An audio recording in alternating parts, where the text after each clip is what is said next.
The Ontario College's strike deadline approaches. What will happen at Humber?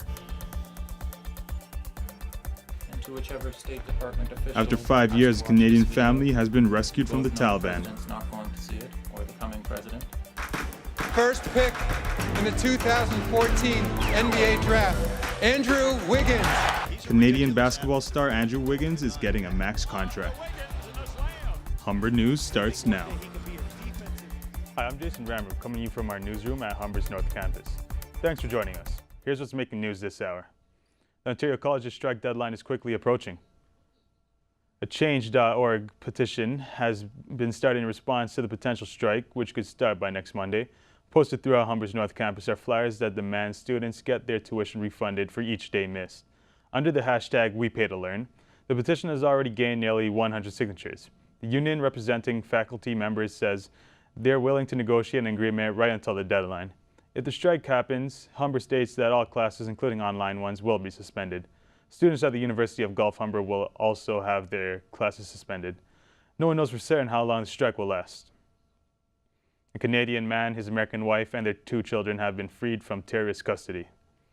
Joshua Boyle and Caitlin Coleman were kidnapped by the Taliban back in 2012 while visiting Afghanistan as tourists. They were held in captivity for the last 5 years and since had 2 children. The family was rescued by Pakistani security forces, and this has been confirmed by U.S. officials. They are currently safe in Pakistan. Arrangements have been made for them to return to either Canada or the U.S. A new study says Toronto needs more rental units to restore the city's vacancy rate. The area needs 8,000 new units a year. At this rate, it would take 5 to 10 years to restore the region's vacancy rate of at least 3%. The level would allow tenants to find suitable and affordable housing. The city is already looking at other policies in the report, including a vacancy tax on short-term rentals. Prime Minister Justin Trudeau is in Mexico today. He is there to discuss the NAFTA deal after talks yesterday in Washington with the U.S. President Donald Trump. During talks at the White House on Wednesday, Trump suggested a new Canada-U.S. deal. It could leave Mexico out of the trade agreement. Trudeau addressed reporters after the meeting at the Canadian Embassy in Washington, D.C., saying that he is optimistic about the negotiations. The proposals put forward. Obviously, there are proposals that we disagree with, but these are negotiations, and we stay in good faith on them, putting forward things that we think will benefit not just Canadian workers, but the entire North American economy. That's something we're going to stay with, and we will continue to work diligently towards getting a deal. NAFTA was signed as a deal in 1988 only between Canada and the U.S. Mexico joined NAFTA in 1994. Trump and Trudeau agree that Mexico needs to improve their labor and environmental standards. The California wildfires are already well on their way to becoming one of the most deadliest fires in the state's history. At least 23 people have died and hundreds are missing. The fire could gain strength today and erase the progress the firefighters have made.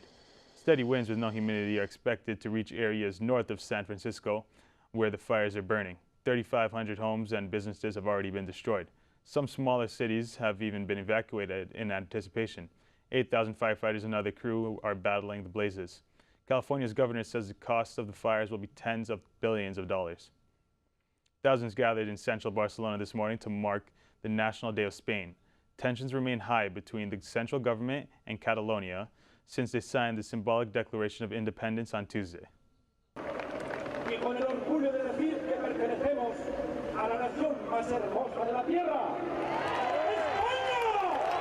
Chairs were thrown in one gathering in Barcelona. Police dispersed groups of men as fights broke out in the streets. Protesters can be seen lighting flares and setting fire to the flags. The situation remains tense in some places. Supporters of the Spanish unity gathered on streets carrying flags and signs in central Barcelona. Spanish holiday displayed a show of unity amid tensions over Catalan independence. This is the worst political crisis Spain has seen since 1981.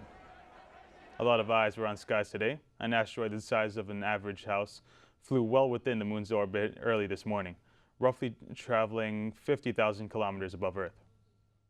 The asteroid posed no threat to Earth. However, scientists hope to gain new information from it. To prepare for the day an asteroid this size actually enters our atmosphere. The astronomy community put a lot of attention onto this particular asteroid. Normally asteroids this small are difficult to detect early, but this one was detected in 2012. We're going to take a quick break. Still ahead, the latest in sports. But first, Victoria Shiba has a preview of a 3-day forecast. Today will be cloudy with chance of showers, but you can expect things to warm up for the start of your weekend. Stay tuned for the 3-day forecast right after the break.